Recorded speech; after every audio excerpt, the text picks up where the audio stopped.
Parents that search for that extra help, parents that feel ignored or that their kids get ignored, parents that want to contribute but don't find the right spot for them, parents that watch all trainings or parents that don't watch at all, parents that keep score. What is the objective? What are we all here for? What do we want?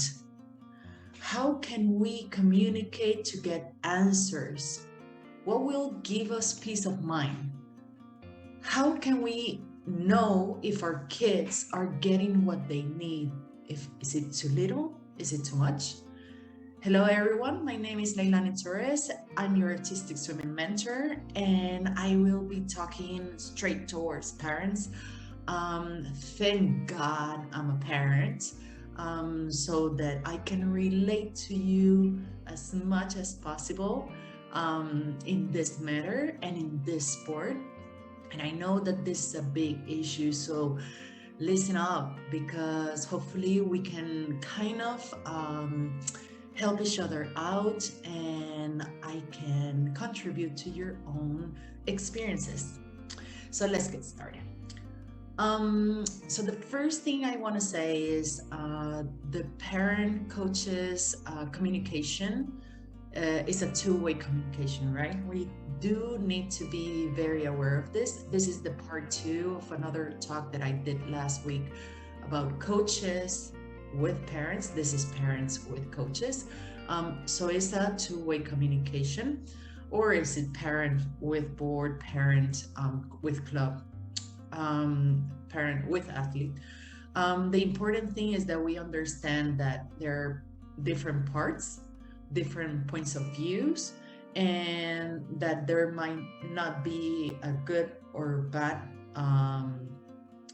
thinking process. Is all about really communicating and finding what is best for that one thing, which is the athlete's well-being, the athlete's peace of mind in their training, the athletes just understanding their process, what they want, their goals, right? So let's be very clear about those subjects, because if we start from this, then everything else can be a little bit more clear, right? So for parents, if you're watching this, first do ask yourself, what is the objective? You know that the first objective is for your kids to be happy, for your kids to be healthy, for your kids to have something to work towards to, for your kids to have friends. I believe that you all want these things, and maybe even more, or maybe even less. So just make sure that this is really clear about what is it that you want for them, right? The second thing is, like, what is it that your kids want? What are they are searching for in this group, like in this training, in this group of training, in the club, in the environment, for their future? Do they only see it as a place to go hang out? Do they actually value the work that they're doing to get physically healthier, or just be in a good maintain a health? Or are they working towards the next step, which is always like kind of wanting to maybe be a duet, have a duet event, have a solo event, or even going to a national team level? Like, what is their goals? Have you talked to them about them? Do they know, right? And I think that a lot of the kids, and now knowing my kids, they don't know what they really want. They know that they want to achieve something great, right? Like, they want to be so amazing at what they do, but it's really, really hard for them to see the process and to go through it. It's really hard for them to get that direction, clear. Like that clear path is not clear for any of the kids, right? And the parents are, we get lost in that process too, because we are really unsure about what is it that they need um, to reach their goals. So this is why it's really important to understand what is it that they want, how are they working towards that specific goal, right? And this is very, that thing, that goal thing, and being clear about that expectation that you have for them and what are they expecting from the club, from the training, from their own selves in the future, that really gives, that's the first step to go into the next direction, right? The next direction is to understanding the path, right? If it's recreational, what they're searching for, well, that's easy. Like they just show up for training, right? And enjoy being there, enjoy their friendships, right? Is if it's like they want to achieve like a position of a duet and a solo, that needs, there needs to be a bit of clarity for them to achieve this goal. So in that sense, I would advise that there is a specific talk with the coaches to ask, not even for help, but for guidance. My kid is eighth in the team right now, in the level of the figures. What is it that they need to go to that next step? Do you know how long approx will it get them to achieve this goal, right? What is it that they need? Is this extension? Is it height? Is it technique? Is it fluidity in their movements? Just to be stronger swimmers? What does strong swimmer mean? Like, do have these conversations in which I understand there's a part where you talk with coaches and they might get a little bit resistant about the information, but you can do trying to open up to understand the process, right? The path. The coaches are the ones that have the control of that path, right? You cannot control that path. You're not the coach of the swimmer. So you really need to kind of trust, you need, not kind of, you need to trust the process, and you need to trust the coaches, their work, in order for them to do their job the way that they need to do their job for the athlete. But it does start with how badly the swimmer wants, if they're in the eighth place, how badly they want to be second or first in the team, to make sure that they do a duet, to make sure that they do a solo, to make sure that they in the future go to national team. How bad are they willing to work for it? How much do they need to work towards it? How far away in the scoring system are they from that goal? What can make them take a step up, right? It is a process.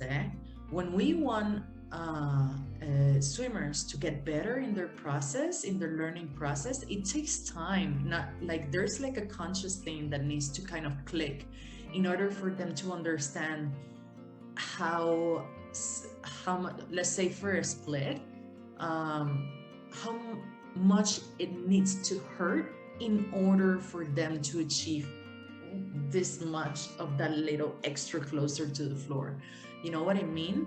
It is really hard. Like it takes time, because first they need to accept at some point that the sport, specifically the parts where flex is trained, that they need to go through pain in order to give stimulus to the muscles for them to stretch. There's a lot of caring that needs to be done in the process and create a progression in the training process, but this is up to the coaches. So you hopefully you trust the coaches that they do their work right in this sense, right?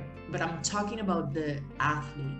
The athlete needs to understand that there's a process, like there are parts that aren't comfortable, there are parts that are painful, there are parts that feel totally wrong, but that actually move them up to where they need to go, right? This that that stepping off of the comfort zone that gets them really, it's like when they are tired, giving that extra push in a leg, like thinking about extension when they are out of breath. Just kind of like those little things, those little details can really work in a different sense towards their future. So do do understand um the your swimmers, your daughters, your sons, in this sense. Understand or learn how they are, what is their attitude towards training, talk to them about it, kind of like put things into perspective, that if they want something, they really need to work. A lot of it is on the mindset to push forward for the next level, push forward for the next level, push forward for the next level, because it is a process. It takes time. And so that's one thing. I'm not gonna kind of go on a whirlpool about it. So that's one thing, understanding the path, talking through the to the coaches, and asking from a point of, this is what we want, this is what we would like. Actually, it sounds better, this is what we would like instead of want, because then it's like you're kind of, sometimes it gets like that content gets like too personal, in the sense of like, this is what we want, it is like that. And I'm sorry to say, not everyone receive the information the same way. So we need to kind of try to adjust the language in order to get the open-mindedness that we need for our kids to get considered into the next opportunity, right? Because that's what we really want. If that is what our kids want, like another opportunity in like an extra work, then we need to ask for it from a place of, we are willing to put in the work. What is it that we need to do? But for this, you do really need to talk to your daughter, sons beforehand, right? To have that clear, not think about what you think you need. No, do talk with your kids about it, because that will really give you a guide to kind of like see where you want to go. So I understand that talking with clubs or boards and coaches can be a little bit difficult at some points, and most of the time, and I'm telling you this, most of the time, it's like a learned thing that, it's so hard to talk to these people without them, like me getting misunderstood, and or them just going off of another subject, or like there's a lot of resistance to talking openly to coaches and boards. So do try to find first the time to do so. And about timing, I'm going to be very clear about this, because I have had situations that happened to me before, where you couldn't really do anything about the situation that was going on once it was already passed. So a lot of the times, actually it has happened to me more than once, a lot of the times that I have people or parents share with me their concerns is like right almost at the end of the season, where the work has been already done. And one time it was just like a mother that didn't even come to the trainings and didn't know the way that I worked. And the other parents had my back because they understood every single process that I had done. I had even had meetings beforehand about how competitions worked out, how the process of judging the scoring was, which I didn't do. I just kind of explained how everything was, and the parent was very sad because I hadn't looked at her daughter enough during trainings, and she wasn't there ever. But this is kind of like maybe how the daughter felt, but they never maybe talk to me about it. I do always try to be very clear about who do I look at, and this actually happened today with my daughter. You're ignoring me, and I'm like, I'm not ignoring you. You're not doing the work that I told you. You're not doing the, like, we were playing with grabbing water towards the bottom of the pool, and she just stopped. So then, of course, who do I look at? The person that is doing the actual work, which is my other daughter. And she actually absorbs a lot of the attention from me. And she's always actually on top of me and on front of me. So it's really hard for me to look at the other one, but I didn't do it I wasn't intentional about that action of not looking to my daughter or not looking at her daughter, right? In that sense, it's just that I really do look at whoever is in front of me training at all times. And I go around, oh, you're doing the work, I give you feedback. You're doing the work, I give you feedback. You're doing the work, I give you feedback. I don't give feedback to whoever does not work, right? So I do now, because this had happened to me when I started coaching, I do now say this beforehand every single time. I say, if you work, I will give you feedback, you know, so that they don't feel that it's not like I'm ignoring them or I'm not giving them feedback just because. No, it's because they are not doing the work. So just kind of like really do trying to the timing. When do you communicate with time? If you see that there's any type of situation, this was just an example, any type of situation in the beginning of the season, or you already had experienced something in the season before, do try to come forth and talk about your concerns in the beginning of the season. You know, this had happened last year, and I'm a bit scared that it might happen again. My daughter is trying at home to work towards her goals, or every single time she comes from the training, she's really excited about the effort that she make. You know, I don't know. And we want to do this next step. How can we do it? And like a place of understanding, come from a place of understanding, from a place of learning how the process goes. Because I know that most of the time when parents have concerns, they are about really not knowing what the path is, not knowing how things go, right?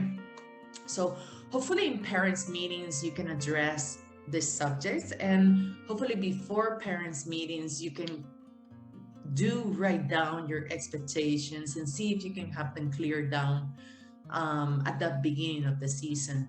And I know you want as much information as possible, because I do so also. Sometimes when I get in too much, it's like I don't even look at it and I feel like, okay, they are taking care of my daughter. I'm great about that. I trust the coaches at all times. That's their feel. And I want my kids to be happy. If I can go like check, then I'm a happy parent, right? So you do need to understand what are those checks for you, and what is it that from those checks you are lacking that you actually need, right? And then the last subject that I want to talk about is the subject of solo duets, like who gets chosen for what in a team. And I do, unfortunately, because I know that this is something that parents have no control over. And as parents, we do want control out of a lot of things. I have to say as a coach that this is the decision of the coaches and of the technical board. And if there's a technical board or there's a commission or whatever, not, it really is in parents' choice, right? We do want to control as much as possible in the sense of um, uh, getting that feedback as clear as possible as to the why. Well, the usually the why is because we might not see the potential in the future out of an athlete, but because of their drive, because of their character, because of their what they have shown in years before, because of they are powerful leaders in the team. They do have that energy, or they have that mindset, or they have that power that will show off as a soloist, right? Or in a duet, they have the sometimes is aesthetics, sometimes is power, sometimes is how well they connect. Sometimes they get chosen because they have similar abilities, either height, spins, flexibility, body type, expressions. So the coaches do try to value what are the best features of the athletes in order for them to put them together, right? And it's about what can get if you they don't have enough time to work on more than one duet, for example. It really is about like choosing whoever will represent the best, the team the best, right? With past scores from figures if they're under age categories, with their technical abilities if they are going up to like junior or senior levels. So valuing those are tricky, but it's really about the experience of the coaches. And I'm pretty sure that if there's like a match between one and the other, that's wherein there are duets with an alternate, because then in that sense they can rotate, and whoever will be prepared for the competition, that's who will participate at it, right? So I hope that some of the concerns and some of the things that you might have in mind, I had addressed somehow. I hope that I helped somehow also. I do really want for everyone to just get along, and I sometimes do feel like we waste a lot of time on misunderstanding each other, right? And I really don't want that anymore. I feel like it sucks the life out of the sport. um, so I do really encourage coaches, parents, athletes to communicate more openly, to not be afraid of communicating, even if it's something, of course, if you're communicating something that you really feel uncomfortable about communicating, is because there's some type of confrontation there. There might be something that doesn't set well on you. So do figure that out for yourself and then kind of put it out there, but don't keep it in, because then you will be talking to others instead of specifically to that person or that entity that you need to talk about in order for things to get fixed. It's not that long ago that I do hear people talking badly about others, coaches about kids, or kids about coaches, parents about coaches, about other kids, about other parents, right? It's for me, it's not right. I don't fall into that trap. I identify it and I go to that person.